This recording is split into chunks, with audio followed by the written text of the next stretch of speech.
ചിന്തകൾ അനുഗ്രഹമാരി ചൊരിയുമ്പോൾ. Praise the Lord. ദൈവ തിരുനാമത്തിന് മഹത്വമുണ്ടായിരിക്കട്ടെ. അനുഗ്രഹിക്കപ്പെട്ട ഈ രാപ്പകൽ ഭേദമിൻ്റെ നമുക്ക് ഒരുമിച്ച് ദൈവത്തിൻ്റെ തിരുസന്നിധിയിൽ ദൈവത്തിൻ്റെ മാറ്റമില്ലാത്ത വചനവുമായി പ്രാർത്ഥനയോടെ സ്തോത്രത്തോടെ ദൈവത്തിൻ്റെ തിരുസന്നിധിയിലായിരിക്കുവാൻ ലഭിച്ചതായുള്ള വിലയേറിയ സമയത്തെ ഓർത്ത് ദൈവത്തിന് സ്തോത്രം. ഇതുവരെ കർത്താവെ പാടുവാൻ, പ്രാർത്ഥിക്കുവാൻ, മധ്യസ്ഥ പ്രാർത്ഥന ചെയ്യുവാൻ, നമ്മുടെ ആവശ്യങ്ങൾ സ്തോത്രത്തോടെ ദൈവത്തിൻ്റെ തിരുസന്നിധിയിൽ കടന്നു വന്ന് പ്രാർത്ഥിപ്പാൻ ലഭിച്ച വിലയേറിയ സമയത്തിനു വേണ്ടി സ്തോത്രം ചെയ്യുന്നു. ഇന്ന് നമുക്ക് ഒരുമിച്ചുള്ളതായുള്ള ദൈവികമായ ചിന്തയ്ക്ക് വേണ്ടി എടുത്തിരിക്കുന്ന വേദഭാഗം കഴിഞ്ഞ ഹല്ലേലൂയ മാസങ്ങളിൽ രണ്ട് ഭാഗങ്ങളായിട്ട് നമ്മൾ ധ്യാനിച്ചതായുള്ള ഭാഗത്തിൻ്റെ തുടർ ഒരു ചിന്തയാകുന്നു ഇന്ന് നമ്മൾ ചിന്തിക്കുന്നത്. 84-ാം സങ്കീർത്തനം അതിൻ്റെ 5-ഉം 6-ഉം വാക്യങ്ങൾ ഇപ്രകാരം പറയുന്നു: ബലം നിന്നിലുള്ള മനുഷ്യൻ ഭാഗ്യവാൻ, ഇങ്ങനെയുള്ള മനസ്സിൽ സിയോനിലേക്കുള്ള പെരുവഴികളുണ്ട്. കണ്ണുനീർ താഴ്വരയിൽ കൂടി കടക്കുമ്പോൾ അവർ അതിനെ ജലാശയമാക്കി തീർക്കുന്നു. അത് മുൻമഴയാലത് മേൽക്കുമേൽ ബലപ്പെട്ട് വരുന്നു. നമുക്ക് പ്രാർത്ഥിക്കാം. ഇത്ര മഹത്വമുള്ള പദവിയെ ഇപ്പുഴുക്കൽ കരുളാൻ, ഇത്ര മഹത്വമുള്ള പദവിയെ ഇപ്പുഴുക്കൽ കരുളാൻ, പാത്രത ഏതുമില്ല നിന്റെ കൃപ എത്ര വിചിത്രമ ഹോ, പാത്രത ഏതുമില്ല നിന്റെ കൃപ എത്ര വിചിത്രമഹോ.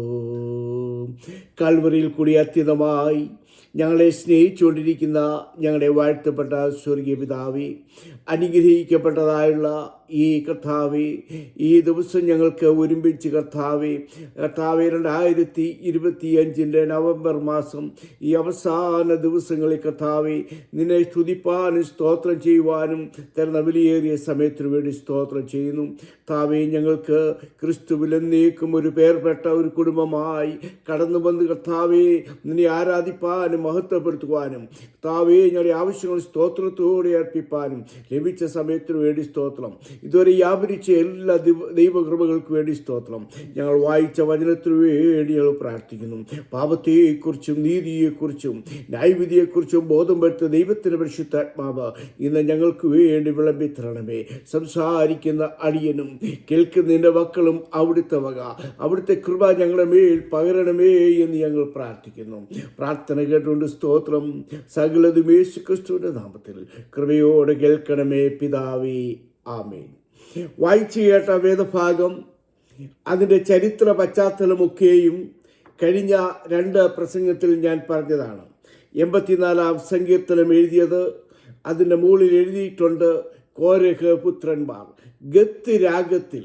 ഗത്ത് രാഗമെന്ന് പറഞ്ഞാൽ ഈ വീഞ്ഞ് ഹല്ലേലൂയ ചക്കിലിട്ടാട്ടുമ്പോൾ കന്യകമാർ അവിടെ നിന്ന് പാടുന്ന ഒരു ട്യൂണുണ്ട്. ആ ട്യൂണിൽ പാടുന്ന ഒരു പാട്ടാണ്.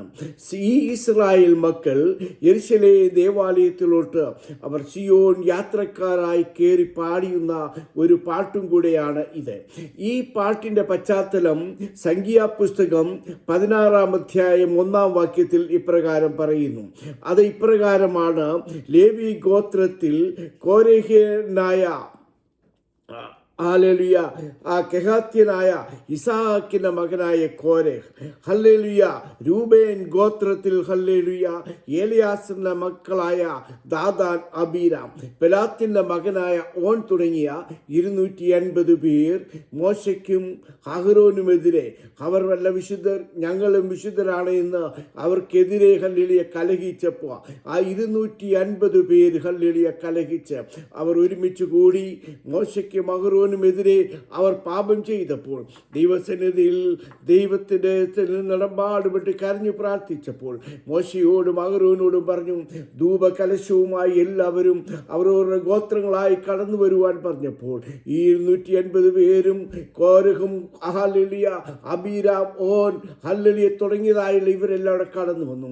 എന്നാൽ അവിടെ സാധ്യമായ കാര്യം അവിടെ തന്നു. ഭൂമി വായ് പിളർന്ന് അവരെ വിഴുങ്ങിക്കളഞ്ഞു. സംഖ്യാപുസ്തകം 26:10 വായിക്കുന്നു, എന്നാൽ കോരഹിന്റെ പുത്രന്മാരും മരിച്ചില്ല. കോരഹിന്റെ പുത്രന്മാർ 84-ാം സങ്കീർത്തനക്കാരൻ പറയുന്ന പോലെ സൈന്യങ്ങളുടെ യഹോവയുടെ യാഗപീഠത്തിൽ ആശ്രയം ചെയ്തുകൊണ്ട് അവർ രക്ഷപ്പെട്ട് പാടിയതായുള്ള ഒരു സങ്കീർത്തനമാണ്. ജീവിതത്തിൽ ഹല്ലേലൂയ അവരുടെ അനുഭവത്തിൽ നിന്ന് എഴുതി ഹല്ലേലൂയ പാടുമ്പോൾ അത് നമ്മുടെ ജീവിതത്തിൻ്റെ അനുഭവമായി കൊള്ളട്ടെ. വേദപുസ്തകത്തിൽ ഹല്ലേലൂയ എഴുതിയ പാട്ടുകൾ അത് അവരുടെ അനുഭവമാണ്. ഇന്ന് നമുക്ക് അനേക പാട്ടുകൾ കാണാം, അഭിനയിച്ചിട്ട് മറ്റുള്ളവർ പാടുമ്പോൾ അത് നിലനിൽക്കത്തില്ല. ജീവിതത്തിൻ്റെ അനുഭവത്തിൽ ഭക്തന്മാർ എഴുതിയ പാട്ടുകൾ അത് ജീവിതത്തിൻ്റെ ഹല്ലേലൂയ അനേകർക്ക് അനുഗ്രഹമായി തീരും. കഴിഞ്ഞ ആഴ്ചകളിൽ നാം ചിന്തിച്ചു ഹല്ലേലൂയ ഈ സങ്കീർത്തനം ഒരു 3 ഭാഗമായിട്ട് നമ്മൾ ചിന്തിക്കുമ്പോൾ അതിൻ്റെ 1 മുതൽ 4 വരെ യാത്രപ്പെടുന്ന ഹല്ലേലൂയ ഇസ്രായേൽ മക്കളുടെ ആഗ്രഹമാണ്, അവരുടെ ഡിസയർ ഓഫ് ഹല്ലേലൂയ പിൽഗ്രീം. അതിൻ്റെ ഹല്ലേലൂയ 5 തൊട്ട് 9 വരെയുള്ളത് സിയോൻ യാത്രക്കാരുടെ ഒരു പ്രത്യേകതയാണ് ഹല്ലേലൂയ, അവരുടെ ഒരു പ്രാർത്ഥനയാണ് ഹല്ലേലൂയ. ജേർണി ഓഫ് ഹല്ലേലൂയ അവരുടെ ഒരു യാത്രയുടെ ഒരിത്. 10 തൊട്ട് ഹല്ലേലൂയ 12 വരെ അവരുടെ ഒരു യാത്ര ചെയ്യുന്നവരുടെ ഒരു സന്തോഷത്തിൻ്റെ ഒരു സാക്ഷാത്കാരം, ഒരു ജോയ് ഓഫ് പിൽഗ്രീം ഹല്ലേലൂയ. ആദ്യത്തെ ദിവസം ഹല്ലേലൂയ യാത്രപ്പെടുന്നവരുടെ ഹല്ലേലൂയ ആഗ്രഹം നമ്മൾ മീവൽ പക്ഷിയെയും ഹല്ലേലൂയ കുരുകിലിനെ പറ്റി നമ്മൾ ചിന്തിച്ചു കഴിഞ്ഞു. 2ാമത്തെ ദിവസം ഹല്ലേലൂയ നമ്മൾ ചിന്തിച്ചു ഹല്ലേലൂയ ഇതിനകത്തുള്ള ഭാഗ്യകരമായ അവസ്ഥ. നിന്നിൽ വസിക്കുന്നവർ ഭാഗ്യവാന്മാർ, ബലം നിന്നിലുള്ള മനുഷ്യർ ഭാഗ്യവാന്മാർ, നിന്നിൽ ആശ്രയിക്കുന്ന ഭാഗ്യകരമായ അവസ്ഥകളെ പറ്റി ചിന്തിച്ചു. ഇന്ന് നമ്മൾ ചിന്തിക്കുന്നത് ഇസ്രായേൽ മക്കൾ അവരുടെ സിയോൻ യാത്രയിൽ ഹല്ലേലൂയ അവരുടെ ഒരു പ്രത്യേകതയാണ്.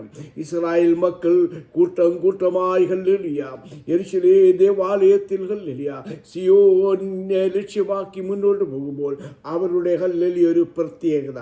ഈ ഹല്ലേലൂയ കാലയളവിൽ ഹല്ലേലൂയ പാലും തേനും ഒഴുകുന്ന കനാൻ നാടിനെ ലക്ഷ്യമാക്കി പോയി ഇസ്രായേൽ മക്കളെ പോലെ നീതി വസിക്കുന്ന പുതിയ ആകാശത്തിലും പുതിയ ഭൂമിക്കും അംശിയായി തീരുവാൻ വിശ്വാസത്തിന്റെ നായകനും പൂർത്തിവരുത്തനുമാകുന്ന യേശുവിനെ നോക്കി യാത്ര ചെയ്യുന്ന നമ്മുടെ ജീവിതത്തിൽ ഹല്ലേലൂയ ഈ ഹല്ലേലൂയ കോരഹപുത്രന്മാർ പാടിയതായുള്ള ഈ സങ്കീർത്തനത്തിൽ ഹല്ലേലൂയ അവരുടെ പ്രത്യേകത നമ്മുടെ പ്രത്യേകതയായി തീരട്ടെ എന്ന് ആത്മാർത്ഥമായി പ്രാർത്ഥിക്കുന്നു. നമുക്ക് എല്ലാവർക്കും അറിയാവുന്ന കാര്യമാണ്. 84-ാം സങ്കീർത്തനം 5-ാം വാക്യത്തിൽ ഇപ്രകാരം പറയുന്നു, ഹല്ലേലൂയ നിന്നിൽ ആശ്രയിക്കുന്ന മനുഷ്യൻ ഭാഗ്യവാൻ. അവരുടെ ആശ്രയം അവിടെ കാണുന്നു, അത് ദൈവത്തിലാണ്. അവരുടെ യാത്രയിൽ അവർ പുറപ്പെടുമ്പോൾ മനുഷ്യരിൽ ആശ്രയിക്കുന്നതിനേക്കാൾ നല്ലത് അവർ യഹോവയിൽ ആശ്രയിച്ച് മുന്നോട്ട് പോകുന്നു. ഈ ആശ്രയത്തിൽ അവർ ചെയ്യുന്നത് കൊണ്ട് അവരുടെ ലക്ഷ്യസ്ഥാനത്തെത്തുവാൻ സാധിക്കുന്നു. ഹല്ലേലൂയ സങ്കീർത്തനക്കാരൻ 20-ാം സങ്കീർത്തനം 7-ാം വാക്യത്തിൽ പറയുന്നു, ചില രഥങ്ങളിലും കുതിരകളിലും ആശ്രയം വെക്കും, ഞാനോ എൻ്റെ യഹോവയിൽ ആശ്രയം വെക്കും. നമുക്കറിയാം ഈ ഹല്ലേലൂയ ഈശായി ഹല്ലേലൂയ തൻ്റെ 7 മക്കളെയും ശമൂവേൽ പ്രവാചകന്റെ അടുക്കൽ കടന്നു വന്നത് അവരുടെ ആരോഗ്യവും അവരുടെ ജോലിയും ഇതെല്ലാം നോക്കിയിട്ടാണ്. എന്നാൽ ഹല്ലേലൂയ തൈലക്കൊമ്പുമായിട്ട് ഹല്ലേലൂയ രാജാവിനെ അഭിഷേകം ചെയ്യുവാൻ വന്നു കഴിഞ്ഞപ്പോൾ 7 പുത്രന്മാരെയും നിർത്തി ഹല്ലേലൂയ ചോദിച്ചു, ഇനിയും നിനക്ക് പുത്രന്മാരുണ്ടോ എന്ന് ചോദിച്ചപ്പോൾ അവിടെ പറയുകയാണ്, ഇനി എന്ന് പറഞ്ഞിട്ടൊരു കോമായിട്ട് പറഞ്ഞു, ഒരുത്തനുണ്ട്, അവൻ ആടുകളെ മേയ്ക്കാൻ പോയി. വീട്ടിലൊരു നല്ലൊരു സന്തോഷകരമായ ഒരവസ്ഥ നടക്കുമ്പോൾ സ്വന്തം മകനെ പോലും മറന്ന അപ്പനും അമ്മയും. അതുകൊണ്ടാണ് സങ്കീർത്തനക്കാരൻ പറഞ്ഞത്, എൻ്റെ അപ്പനും അമ്മയും എന്നെ ഉപേക്ഷിച്ചു, എങ്കിലും യഹോവ എന്നെ ചേർത്തുകൊണ്ടു. ഹല്ലേലൂയ നമ്മൾ യഹോവയുടെ പക്ഷത്താണെങ്കിൽ, യഹോവയുടെ കൂടെയാണെങ്കിൽ നമ്മുടെ യാത്ര നമുക്ക് സഫലീകരിക്കുവാൻ സാധിക്കും. അമ്മയുടെ ഉദരത്തിൽ നമ്മെ പിണ്ടാകാരമായ ഒരു ദൈവം ഹല്ലേലൂയ ഇരിക്കുന്നതും എഴുന്നേൽക്കുന്നതും നമ്മുടെ നിരൂപണങ്ങൾ ദൂരത്ത് ദൈവത്തിൽ നിന്ന് അറിയുന്ന ഒരു ദൈവം. ഹല്ലേലൂയ. ആ ദൈവത്തിൽ നമ്മൾ ആശ്രയം വെച്ച് മുന്നോട്ട് പോവുകയാണെങ്കിൽ സിയോൻ യാത്രയിൽ നമുക്ക് ലക്ഷ്യസ്ഥാനത്ത് എത്തുവാൻ സാധിക്കും. ഒരിക്കൽ ആസ പറഞ്ഞു, ഹല്ലേലൂയ, ബലവാനും ബലഹീനനും തമ്മിൽ കാര്യമുണ്ടായാൽ സഹായിപ്പാൻ ദൈവം മാത്രം. ദൈവത്തിൽ നമ്മൾ ആശ്രയം വെച്ച് കഴിഞ്ഞാൽ എന്നേക്കും നിൽക്കുന്ന സിയോൻ പർവ്വതം പോലെ ഇരിക്കും. നമ്മുടെ ജീവിതത്തിൽ ഭാരങ്ങളുടെ നടുവിൽ, പ്രയാസത്തിൻ്റെ നടുവിൽ, രോഗത്തിൻ്റെ നടുവിൽ, ദുഃഖത്തിൻ്റെ നടുവിൽ ഹല്ലേലൂയ നമ്മൾ ദൈവത്തിൽ നമ്മൾ ആശ്രയം വെച്ചു. സാധു കൊച്ചിന് ഉപദേശിച്ച് പറഞ്ഞതുപോലെ അനേകർ കണ്ടിട്ടും കാണാതെയും കേട്ടിട്ടും കേൾക്കാതെയും പോയപ്പോൾ എന്നാൽ എനിക്കൊരു സഹായകൻ വാനിലുണ്ടെന്നറിഞ്ഞതുകൊണ്ട് ഞാൻ സന്തോഷിച്ച് ഉല്ലസിച്ച് മുന്നോട്ട് പോകും. ഹല്ലേലൂയ. നമുക്കറിയാവുന്ന വിഷയങ്ങളാകുന്നല്ലോ. 85-ാം സങ്കീർത്തനം 84-ാം സങ്കീർത്തനം 5-ാം വാക്യത്തിൽ പറയുകയാണ്, ഹല്ലേലൂയ, കണ്ണുനീർ താഴ്വരയിൽ കൂടി അവർ കടന്നു പോകുമ്പോൾ അവരുടെ മനസ്സിൽ ഹല്ലേലൂയ ഒരു പെരുവഴിയുണ്ട്. അവരുടെ മനസ്സ് ഹല്ലേലൂയ അവർക്കൊരു വഴിയുണ്ട്. ആ വഴിയിൽ കൂടിയാണ് അവർ യാത്ര ചെയ്യുന്നത്. ഹല്ലേലൂയ. അവരുടെ മനസ്സ് ഹല്ലേലൂയ ഒരു പെരുവഴിയുണ്ട്. ബലം നിന്നിലുള്ള മനുഷ്യൻ ഭാഗ്യവാൻ. ഇങ്ങനെയുള്ള മനസ്സ് ഒരു പെരുവഴിയുണ്ട്. നമുക്കൊരു വഴിയില്ലേ?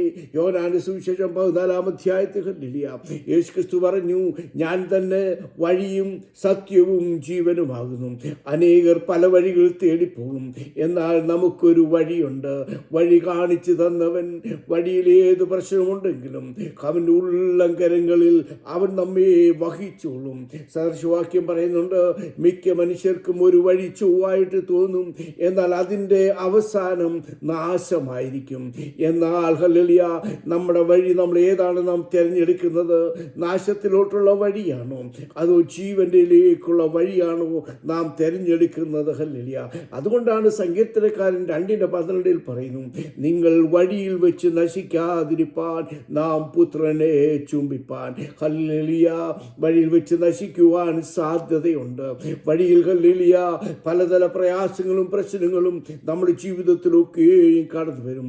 വഴിയാത്ര, മരുഭൂയാത്രയിൽ ചുട്ടുവഴുത്ത മണൽ തരി കാണും. വഴിയിൽ ഹല്ലേലൂയ കലഹവും ശണ്ടയൊക്കെയും കാണും. വഴി ഹല്ലേലൂയ ഭീതിപ്പെടുത്തും. ഹല്ലേലൂയ. ഹല്ലേലൂയ പലതരത്തിലുള്ള പ്രയാസങ്ങൾ നമ്മുടെ ജീവിതത്തിൽ കടന്നു വരുമ്പോൾ സിയോൻ യാത്രക്കാർ പറയാണ്, ഞങ്ങളുടെ മനസ്സ് ഹല്ലേലൂയ ദൈവത്തിൻ്റെ ഒരു വഴിയിൽ ഞങ്ങൾ ആശ്രയിച്ചു പോകും. ദൈവത്തിൻ്റെ വഴിയിൽ ആശ്രയിക്കുന്ന മകനെ, മകളെ, നമുക്ക് രോഗമുണ്ടായിരിക്കാം, നമുക്ക് ഭാരമുണ്ടായിരിക്കാം, ഹല്ലേലൂയ മറ്റുള്ള മുന്നിൽ നമ്മളൊരു നിന്ദാപാത്രമായിരിക്കാം, നമ്മുടെ പ്രാർത്ഥനാ വിഷയങ്ങൾ കേട്ടിട്ട് നിന്നില്ലായിരിക്കും. എന്നാൽ അതിന് നടുവിൽ പൗലോസ് പറഞ്ഞതുപോലെ, എന്നെ ശക്തനാക്കുന്നവൻ മുഖാന്തരം ഞാൻ സകലത്തിനും മതിയായി, നിന്റെ കൃപ എനിക്ക് മതി. അതുകൊണ്ട് ഹല്ലേലൂയ രണ്ടാമതായിട്ട് അവരുടെ മനസ്സ് ഹല്ലേലൂയ ദൈവത്തിലേക്കുള്ളൊരു വഴിയാണ്. മൂന്നാമത് ഹല്ലേലൂയ 84-ാം സങ്കീർത്തനം 6-ാം വാക്യം പറയുന്നു, കണ്ണുനീർ താഴ്വരയിൽ കൂടിക്കിടക്കുമ്പോൾ അതിനെ അവർ മുൻമഴയാൽ അനുഗ്രഹപൂർണമാക്കുന്നു. ചുട്ടുപഴുത്ത ഹല്ലേലൂയ ഹല്ലേലൂയ അവസ്ഥകളിൽ കൂടി പോകുമ്പോൾ അവരുടെ ജീവിതത്തിൽ പ്രാർത്ഥനയാകുന്ന ഒരു കണ്ണുനീർ അവർക്കുണ്ട്.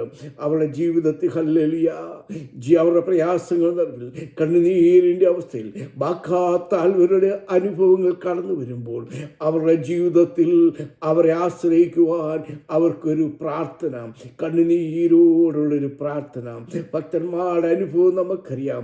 ഹാഗാറിൻ്റെ പൈതലിൻ്റെ കരച്ചിൽ കേട്ട് കണ്ണുനീർ കണ്ട് ഹല്ലേലൂയ നീരുറവ തുറന്നൊരു ദൈവൻ. ഹന്നയുടെ പ്രാർത്ഥനയുടെ നടുവിൽ കണ്ണുനീര് കണ്ടുകൊണ്ട് ഹല്ലേലൂയ നമ്മുടെ കണ്ണുനീർ അവൻ തുരുത്തിയിലാക്കി വെച്ചിട്ട് അവൻ നമുക്ക് മറുപടി തരും. നയീൻ പട്ടണത്തിലെ വിധവയുടെ കണ്ണുനീര് കണ്ട് കർത്താവ് ഹല്ലേലൂയ മാർത്തയുടെയും മറിയുടെ ഭവനത്തിൽ ഏക ആശ്രയമായിരുന്ന ലാസർ മരിച്ചപ്പോൾ യേശു ക്രിസ്തു അവിടെ കണ്ണുനീർ വാർത്തുവെങ്കിൽ നമ്മുടെ ഹല്ലേലൂയ ജീവിതത്തിൻ്റെ കണ്ണുനീരിൻ്റെ അവസ്ഥയിൽ അവൻ കണ്ടിട്ട് അവൻ മാറിപ്പോകുന്ന ഒരു ദൈവമല്ല. അവൻ ആരാണ്? അവൻ നമ്മുടെ ദൈവമാണ്. ഹല്ലേലൂയ. അവൻ നമ്മെ ഉള്ളങ്കരങ്ങളിൽ വഹിക്കുന്ന ഒരു ദൈവമാണ്. അതുകൊണ്ട് സന്തോഷത്തിൻ്റെ പരിപൂർണം അതുകൊണ്ടാണ് പൗലോസ് പറഞ്ഞത് ഹല്ലേലൂയ. ഫിലിപ്പിയ ലേഖനം 4-ാം അധ്യായം 4 വാക്യങ്ങളിൽ പറയുന്നു, കർത്താവിൽ എപ്പോഴും സന്തോഷിപ്പീൻ സന്തോഷിപ്പീൻ എന്ന് ഞാൻ പിന്നെ നിങ്ങളോട് പറയുന്നത് കർത്താവിൻ്റെ സൗമ്യത സകല മനുഷ്യരും അറിയട്ടെ. Hallelujah hallelujah. അവൻ ഹല്ലേലൂയ നമുക്ക് വേണ്ടി കരുതുന്നത് കൊണ്ട്, അവൻ നമുക്ക് വേണ്ടി നടത്തുന്നത് കൊണ്ട് നമ്മൾ ഭാരപ്പെടേണ്ട. അവൻ നമ്മെ ഹല്ലേലൂയ ലക്ഷ്യസ്ഥാനത്ത് എത്തിക്കും. ഹല്ലേലൂയ. അതുകൊണ്ട് കണ്ണുനീരിൻ്റെ അപ്പം നാം തിന്നാലും ഹല്ലേലൂയ നെടുവീർപ്പിൻ്റെ ഹല്ലേലൂയ നിലവിളി അവൻ കേൾക്കുന്ന ഒരു ദൈവമാണ്. അതുകൊണ്ട് ആ ദൈവം ഹല്ലേലൂയ കോരഹപുത്രന്മാർ ഹല്ലേലൂയ ഒരു സങ്കീർത്തനത്തിൽ ഇപ്രകാരം പറഞ്ഞല്ലോ, 54-ാം സങ്കീർത്തനത്തിലാണ് തോന്നും, ഈ ദൈവം എന്നും എന്നേക്കും അവൻ നമ്മുടെ ദൈവമാണ്. അവൻ നമ്മെ ജീവപര്യന്തം വഴി നടത്തുന്ന ഒരു ദൈവമാകുന്നു എന്ന് നമ്മൾ കാണുന്നു. അതുകൊണ്ട് ഹല്ലേലൂയ ഈ സിയോൻ യാത്രക്കാരുടെ ആശ്രയം ദൈവത്തിലാണ്. സിയോൻ യാത്രക്കാരുടെ മനസ്സ് ദൈവത്തിലേക്കുള്ളൊരു വഴിയിലോട്ടാണ്. സിയോൻ യാത്രക്കാരുടെ ഹല്ലേലൂയ അവരുടെ കണ്ണുനീരിൻ്റെ അവരുടെ പ്രാർത്ഥന, അവർ കണ്ണുനീരിൻ്റെ അവസ്ഥയിൽ അവർ പ്രാർത്ഥിക്കുമ്പോൾ അത് സന്തോഷപൂർണ്ണമാക്കി തീർക്കുന്നു. അത് തന്നെയുമല്ല പറയുകയാണ്, അവർ മേൽക്കുമേൽ ബലം പ്രാപിക്കുന്നു. ഈ യാത്രയിൽ കണ്ണുനീര് വന്നോട്ട്, പ്രയാസം വന്നോട്ട്, ബലം ക്ഷീണിക്കുമ്പോൾ അവർ പറയുകയാണ്, ഇതിന് അവരെ കാണുമ്പോൾ അവർ ബലം പ്രാപിക്കുന്നു. ഇസ്രായേൽ മക്കളെ പറ്റി പറയുന്നുണ്ടല്ലോ, തനിച്ചു പാർക്കുന്ന ഒരു ജനം, ഒരു ബാധ അവർ മേലടിക്കില്ല. കാട്ടുപോത്തിന്മേലുള്ളൊരു ശക്തി ഹല്ലേലൂയ. കാരണം എന്താണ്? യഹോവയെ ഭയപ്പെട്ട് അവൻ്റെ വഴികളിൽ നടക്കുന്നവർക്ക് മേൽക്കുമേൽ ദൈവം ബലം പ്രാപിക്കും. നമുക്കറിയാം, ദാനിയേലിനെയും ശദ്രക്ക് മേശക്ക് അബേദ്നെഗോവിനെയും ബാബേലിൽ പിടിച്ചുകൊണ്ട് വന്നു കഴിഞ്ഞപ്പോൾ മറ്റുള്ളവർക്കൊക്കെ ഹല്ലേലൂയ കൊടുക്കുന്ന ആഹാരം ഹല്ലേലൂയ അവർക്ക് വേണ്ട എന്ന് പറഞ്ഞു. എന്നാൽ ശാഖപദാർത്ഥം കഴിച്ചപ്പോൾ മറ്റുള്ളവരെക്കാൾ ബലവാന്മാരായി, ബലത്തിലും ശക്തിയിലും ബുദ്ധിയിലും ജ്ഞാനത്തിലും അവർ ഹല്ലേലൂയ വന്നു. അതുകൊണ്ട് നമ്മൾ ഹല്ലേലൂയ ദൈവത്തിലാണെങ്കിൽ യഹോവ ഭക്തി ജ്ഞാനത്തിൻ്റെ ആരംഭമാണ്. മേൽക്കുമേൽ നമുക്ക് ബലം പ്രാപിക്കുവാനൊക്കും. നമ്മുടെ ബലഹീനതയിൽ ബലം നൽകുന്ന ഒരു കർത്താവ് നമ്മോട് കൂടെയുണ്ട്. നമ്മുടെ രോഗത്തിൽ ഹല്ലേലൂയ സൗഖ്യദായകനായിട്ടുണ്ട്. നമ്മുടെ ഭാരത്തിൽ അവനൊരു ചുമട് താങ്ങിയായിട്ടുണ്ട്. കരം കുഴയുമ്പോൾ ഹല്ലേലൂയ കടന്നു വന്ന് ഹല്ലേലൂയ ലക്ഷ്യസ്ഥാനത്ത് എത്തിക്കുന്ന ദൈവം അവൻ ആരാണ്? നല്ല ഇടയനായി നമ്മോട് കൂടെയുണ്ട്. പച്ച പുൽമേടുകളിൽ അവൻ നമ്മെ നടത്തും. സ്വച്ഛമായ ഹല്ലേലൂയ ആ നദിക്കരിയിൽ കൂടി നമ്മെ നടത്തും. കണ്ണുനീരിൻ്റെ താഴ്വര നമ്മളോട് വരുമ്പോൾ, കൂരിൻ്റെ താഴ്വര നമ്മോട് വരുമ്പോൾ ഹല്ലേലൂയ അവൻ കൂടെ കൂട്ടിന് കൂടാരത്തിൽ കൊണ്ടെത്തിക്കും. ശത്രുക്കളുടെ മുന്നിൽ ഒരു മേശയൊരുക്കുന്ന ഒരു നല്ല ദൈവം നമ്മുടെ ദൈവമാണ്. അതുകൊണ്ട് ഹല്ലേലൂയ യാത്രയിൽ ബലം ക്ഷീണിക്കുമ്പോൾ ബലം നൽകുന്ന മേൽക്കുമേൽ ബലം ഹല്ലേലൂയ. നമ്മളെ കാണുമ്പോൾ മറ്റുള്ള മുന്നിൽ ഹല്ലേലൂയ നമ്മുടെ ബലം കർത്താവിലായിരിക്കണം. ഹല്ലേലൂയ ലോകത്തിൽ മറ്റുള്ള നമ്മൾ ആശ്രയം വെച്ചാൽ ഹല്ലേലൂയ ദൈവത്തിൽ ആശ്രയം വെച്ച് കഴിഞ്ഞാൽ അത് ഏറ്റവും അനുഗ്രഹമാണ്. ദാവീദിൻ്റെ അനുഭവം നമുക്കറിയാമല്ലോ. അവൻ ഹല്ലേലൂയ അവൻ്റെ സഹോദരന്മാരെ കാണുവാൻ വേണ്ടി ഹല്ലേലൂയ പോയി കഴിഞ്ഞപ്പോൾ ഫെലിസ്ത്യ മല്ലനായ ഗോലിയാത്ത് വെല്ലുവിളിക്കുന്നു. അവൻ ഹല്ലേലൂയ വലിയ ശക്തനാണ്, ഭക്തനാണ്. എന്നാൽ ഹല്ലേലൂയ ശൗല് അവൻ്റെ പടച്ചട്ടിയും പലതും കൊടുത്തവന് അവൻ പറഞ്ഞു, എനിക്കതൊന്നും വേണ്ട.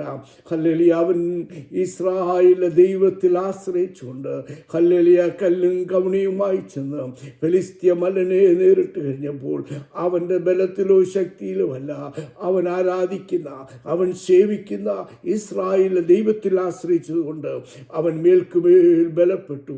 അതുകൊണ്ട് ഇസ്രായേൽ കന്യകമാർ ഇപ്രകാരം പാടി, ശൗൽ 1000 കൊന്നു, ദാവീദോ 10,000 കൊന്നു. ഹല്ലേലൂയ. അങ്ങനെ അവർ ഹല്ലേലൂയ മേൽക്കുമേൽ ബലം പ്രാപിക്കുന്നു. അവസാനമായി 84-ാം സങ്കീർത്തനം 7-ാം വാക്യം ഇപ്രകാരം പറയുന്നു, ഹല്ലേലൂയ അവരെല്ലാവരും ദൈവസന്നിധിയിൽ ചെന്നെത്തുന്നു. ആ യാത്രയ്ക്ക് ഒരു ഉദ്ദേശമുണ്ടായിരുന്നു, ഒരു ലക്ഷ്യമുണ്ടായിരുന്നു. അവരെല്ലാവരും ദൈവസന്നിധിയിൽ ചെന്നെത്തുന്നു. നമ്മുടെ യാത്രയ്ക്ക്, സിയോൻ യാത്രയ്ക്ക് നമ്മൾ അധ്വാനിച്ചത്, ഓടിയത്, നമ്മൾ പ്രവർത്തിച്ചത് ഹല്ലേലൂയ നമുക്കൊരു ലക്ഷ്യമുണ്ട്. ആ ലക്ഷ്യത്തിൽ നമ്മൾ ഇരിക്കണം. എബ്രായ ലേഖനം 12 പറയുന്നു, വിശ്വാസത്തിൻ്റെ നായകനും പൂർത്തിവത്തിനുമാകുന്ന യേശുവിനെ നാം നോക്കിക്കൊണ്ടോടുക. അതുകൊണ്ട് പാപവും ഭാരവും പാപവും വിട്ടുകൊണ്ട് നമ്മുടെ മുന്നിൽ വെച്ചിരിക്കുന്ന ഓട്ടം, നമുക്കൊരു ലക്ഷ്യസ്ഥാനമുണ്ട്. ആ ലക്ഷ്യസ്ഥാനത്തിന് വേണ്ടി നമ്മൾ ഓടുക. അതുകൊണ്ട് നമ്മുടെ ഓട്ടം എങ്ങനെയാണ്? ഹല്ലേലൂയ, നമുക്കൊരു ഉദ്ദേശമുണ്ട്, നമുക്കൊരു എയിമുണ്ട്. ഹല്ലേലൂയ, നമുക്ക് അതിനെ ലാക്കാക്കി ഓടാം. ഹല്ലേലൂയ, അതുകൊണ്ട് ഈ ലോകത്തിൻ്റെ വെള്ളത്തിൻ കുമിള പോലെ മിന്നിത്തുടങ്ങുന്ന ജലീക സുഖങ്ങൾ നമ്മെ മാടി വിളിക്കും. ഹല്ലേലൂയ, മോനെ ഇങ്ങോട്ട് വാ, ഇങ്ങോട്ട് വാ. നമുക്ക് പറയുവാനായിട്ട് സാധിക്കുമോ? എനിക്കതിനേക്കാൾ വലിയൊരിതുണ്ട്. ഹല്ലേലൂയ, അവിടെ എനിക്ക് എത്തിച്ചേരണം. അതാണ് എൻ്റെ ആഗ്രഹവും ആശയും, അതാണ് എൻ്റെ പ്രത്യാശയും പ്രശംസയും എന്ന് പറയുവാൻ നമുക്ക് സാധിക്കുന്നുവെങ്കിൽ അതാണ് നമ്മുടെ ക്രിസ്ത്യ ജീവിതത്തിൽ നല്ലത്. അതുകൊണ്ട് നമ്മുടെ ഓട്ടം, ഹല്ലേലൂയ, ആ ലക്ഷ്യസ്ഥാനത്ത് യേശുവിനെ നോക്കിക്കൊണ്ട് നമ്മളിലും ശക്തർ, നമ്മളിലും ഭക്തർ വീണ ഒരു പോർക്കളമാണ്. അതുകൊണ്ട് കർത്താവേ, യാഹേ, നിന്നെ മാത്രം ആശ്രയിച്ചുകൊണ്ട് ഞങ്ങൾ ലക്ഷ്യസ്ഥാനത്തോട്ട് ഓടുന്നു. കർത്താവേ, ഈ ലോകത്തിൻ്റെ സുഖ സൗകര്യങ്ങളൊന്നും വേണ്ട, ഇതൊന്നും എനിക്ക് വേണ്ട, എനിക്ക് ദൈവത്തിൻ്റെ തിരുസന്നിധിയിലെത്തിയാൽ മതി. അതുകൊണ്ടാണ് ദാനിയേൽ അവൻ്റെ പ്രവർത്തന മണ്ഡലം അവസാനിക്കുമ്പോൾ 12-ാം അധ്യായം 13-ാം വാക്യത്തിൽ പറയുന്നു, നീയോ ദാനിയേലേ, ഹല്ലേലൂയ, പോയി വിശ്രമിച്ചു കൊള്ളുക. നിനക്കുള്ളതായുള്ള ഹല്ലേലൂയ ആ അംശം നേടുവാനായിട്ട് നീ പോയിക്കൊള്ളുക. അവൻ്റെ അധ്വാനവും പ്രയത്നത്തിൻ്റെയും ഫലം അവನು അവിടെ നമ്മളോട് പറയുവാന്നു. പൗലോസ് പറഞ്ഞതുപോലെ, ഞാൻ നല്ല പോർ പൊരുതി ഓട്ടം തികച്ച് വിശ്വാസം കാത്ത് ആ നീതിയുടെ കിരീടത്തിനായിട്ട് നമ്മൾ ഓടണം. ഹല്ലേലൂയ, ഹല്ലേലൂയ, അനേകർ ഓടി, അനേകർ അതിൻ്റെ അടുക്കൽ വന്നു കഴിഞ്ഞപ്പോൾ ഹല്ലേലൂയ ഈ ലോകത്തുനിന്ന് മാറ്റപ്പെട്ടു. നമുക്കറിയാം, ഇസ്രായേൽ മക്കൾക്ക് ബാധകൾ വന്നു കഴിഞ്ഞപ്പോൾ പല ബാധകൾ വന്നു. എന്നാൽ ഹല്ലേലൂയ ആ ഒരു സർപ്പം അവരെ കടിക്കുന്നതായുള്ള അവസ്ഥ ഉണ്ടായിക്കഴിഞ്ഞപ്പോൾ മോശെ ഒരു പിച്ചള സർപ്പത്തെ ഉയർത്തി. ആ പിച്ചള സർപ്പത്തിനെ നോക്കുന്നവർ, ഹല്ലേലൂയ, അടുത്ത് നോക്കുന്നവർ രക്ഷപ്പെടും. എന്നാൽ അനേകർ ഹല്ലേലൂയ അതിൻ്റെ അടുക്കൽ വന്ന് നോക്കാതെ താഴെ വീണു. എന്നാൽ അനേകർ അതേ നോക്കി രക്ഷ പ്രാപിച്ചു. നമുക്ക് ഹല്ലേലൂയ ഒരു കാൽവറിയിൽ നമുക്കൊരു കുരിശുണ്ട്, രക്ഷയാകുന്ന കുരിശ്. രക്ഷ നഷ്ടപ്പെട്ട ഒരു ക്രൂശ് ഒരു സൈഡിൽ, രക്ഷ സ്വീകരിച്ച ഒരു ക്രൂശ് വേറൊരു സൈഡിലും. നമ്മൾ രക്ഷയാകുന്ന കുരിശിൻ്റെ ഒരേ അകലത്തിൽ നമ്മൾ നിൽക്കുമ്പോൾ നാം ഒരിക്കലും വിടപ്പെടരുത്. ഹല്ലേലൂയ, നമ്മുടെ ജീവിതത്തിൽ വിശുദ്ധിയോടും വേർപാടോടും ഹല്ലേലൂയ ദൈവത്തിൻ്റെ തിരുസന്നിധിയിൽ കർത്താവ് കാണിച്ച മാതൃകയോടെ മുന്നോട്ട് പോയി കഴിഞ്ഞാൽ നമുക്ക് ആ ലക്ഷ്യസ്ഥാനത്ത് എത്തുവാനായിട്ട് സാധിക്കും. അതുകൊണ്ട് ഇന്ന് രാത്രികാലം 84-ാം സങ്കീർത്തനത്തിൽ ഇസ്രായേൽ മക്കളുടെ യാത്രയിൽ അവരുടെ ഒരു പ്രത്യേകത നമ്മൾ ഇന്ന് ചിന്തിച്ചു കഴിഞ്ഞു. അവരുടെ ആശ്രയം ദൈവത്തിൽ, അവരുടെ മനസ്സ് ദൈവത്തിൻ്റെ വഴിയിൽ, അവരുടെ ഹല്ലേലൂയ കണ്ണുനീരിൻ്റെ അവസ്ഥയിൽ അവരുടെ ആയുധം പ്രാർത്ഥന. അവരുടെ ജീവിതത്തിൽ ഭാരവും പ്രയാസവും വരുമ്പോൾ അവർ ദൈവത്തേക്ക് നോക്കി അവർ ബലം പ്രാപിച്ചു, മേൽക്കുമേൽ ബലം പ്രാപിച്ചു. അവരുടെ യാത്രയ്ക്കൊരു ഉദ്ദേശമുണ്ടായിരുന്നു. എല്ലാവരും ദൈവസന്നിധിയിൽ ചെന്നെത്തി. നമ്മുടെ ഈ യാത്രയ്ക്ക്, നമ്മുടെ ഈ കൂട്ടായ്മയ്ക്ക്, ഈ വചന ശുശ്രൂഷയ്ക്ക്, നമ്മുടെ പ്രാർത്ഥനയ്ക്ക് നമുക്കൊരു ഉദ്ദേശമുണ്ട്. നമുക്ക് അവിടെ എത്തിച്ചേരണം. അതുകൊണ്ട് എത്തിച്ചേരുവാൻ ഇന്ന് നമുക്ക് ഒരുമിച്ച് ഹല്ലേലൂയ, ഹല്ലേലൂയ നമുക്ക് പ്രാർത്ഥിക്കാം. വില്യം ബൂത്ത് ഒരിക്കൽ ഹല്ലേലൂയ ഈ ഹല്ലേലൂയ പ്രകാരം തൻ്റെ ജീവിതത്തിൻ്റെ അനുഭവത്തിൽ ഇപ്രകാരം ഒരു പാട്ട് എഴുതി. ഹല്ലേലൂയ, ഹല്ലേലൂയ, കൃപാക്കടലേ നിൻ്റെ തീരത്ത് ഞാൻ ഹല്ലേലൂയ അനേക നാളായി ഞാൻ കാത്തിരിക്കുന്നു. നിൻ്റെ ഹല്ലേലൂയ അഭിഷേകവും നിൻ്റെ ഹല്ലേലൂയ ഹല്ലേലൂയ എല്ലാം എനിക്ക് തരണമേ എന്ന്, അത് തരാതെ ഞാൻ വിട്ടുപോകുകയില്ല എന്ന്, ആ പ്രവാഹം എന്നെ ചുറ്റണമേ എന്ന് തൻ്റെ ജീവിതത്തിൽ ഹല്ലേലൂയ പാടിയപ്പോൾ അവനെ ആത്മാവ് ഹല്ലേലൂയ വലുതാക്കി തീർത്തതായിട്ട് നമുക്കറിയാം. അങ്ങനെയെങ്കിൽ നമ്മുടെ സമർപ്പണമായിട്ട് നമുക്ക് ഈ പ്രകാരം നമുക്ക് പാടാം. കൃപാ കടലേ നിന്റെ തീരത്തു ഞാൻ അനേക നാളാകാംക്ഷയോടെ നിന്ന് മടങ്ങുകയിൽ നീ ഞാൻ പ്രവാഹമന്മേ നിൻ പ്രവാഹമന്മേ ഒഴുക്കാതിരുന്ന പ്രവാഹമന്മേൽ നിൻ പ്രവാഹമന്മേൽ നിൻ പ്രവാഹമന്മേൽ ഒഴുക്കാതിരുന്നാൽ. ഈ വചനങ്ങളാൽ ദൈവം നമ്മെ സഹായിക്കുമാറാകട്ടെ. Amen. Praise the Lord. Hallelujah. ഇന്ന് നമ്മളെ ദിനവേദ ചിന്തകൾ അനുഗ്രഹമാരി ചൊരിയുമ്പോൾ ആനന്ദമേകും ആകുലമകറ്റും അനുദിന ജീവിത പാതയതിൽ